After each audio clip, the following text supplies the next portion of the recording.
Voici un extrait promotionnel de la conférence de Sandra Vimon sur l'évolution des corps subtils chez l'humain.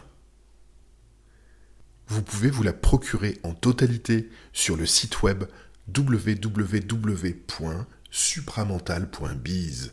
Bonne écoute! Le véhicule correspond toujours parfaitement à la conscience. Il n'y a pas d'erreur. Puis le double éthérique, c'est vraiment un double de ton corps vital.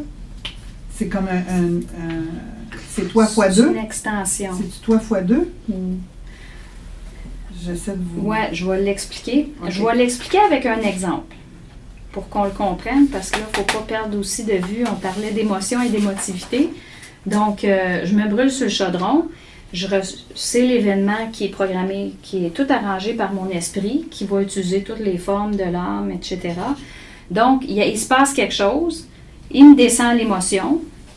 Ça peut être de la colère. Ça peut être, disons, de la colère dans ce cas-ci.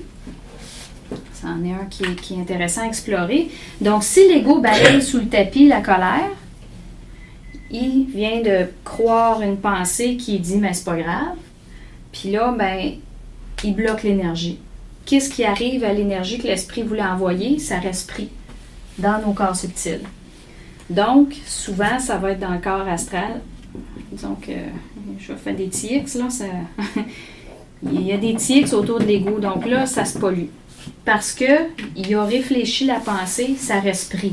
Nous, ce qu'on veut, c'est un mouvement continu de l'énergie. Comment faire en sorte qu'il y ait un mouvement? Donc, il se passe un événement, je me brûle. Ben, au lieu de croire toutes les pensées qui viennent dans ma tête, moi, il faut que je sache que ce qui se passe, c'est organisé par le metteur en scène qui est l'esprit.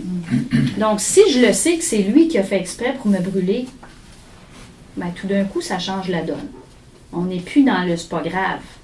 Le « c'est pas grave », c'est pendant qu'on n'est pas capable de soutenir la réalité de notre esprit, dans notre ego.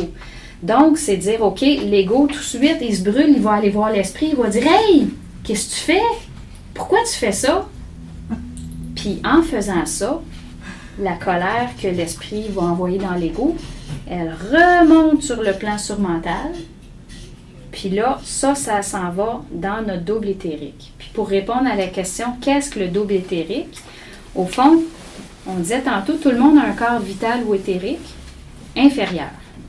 Si on ajoute une petite note. Ce corps-là, avec le temps, développe une résonance. C'est comme si tout le monde, ou presque tout le monde, a un petit germe de corps éthérique supérieur, qui est après le corps mental inférieur. Puis ce germe-là, comment est-ce qu'on le fait nourrir? Comment on le fait grandir? C'est comme planter une graine dans le sol. Bien, ça prend un bon sol fertile, il faut l'arroser. Donc, comment est-ce qu'on fait ça? Bien, c'est de justement être capable de dire l'énergie de la colère, on la fait remonter par un rapport de force avec l'esprit. Qu'est-ce que tu fais là? Puis en disant qu'est-ce que tu fais là, bien, il n'y a pas de petite pollution qui vient s'installer dans le corps astral de l'ego. L'énergie se rend dans le double éthérique supérieur, donc au fond, ça fait vibrer le corps éthérique inférieur qui, lui, rentre en résonance avec le corps éthérique supérieur, que l'on appelle le double éthérique.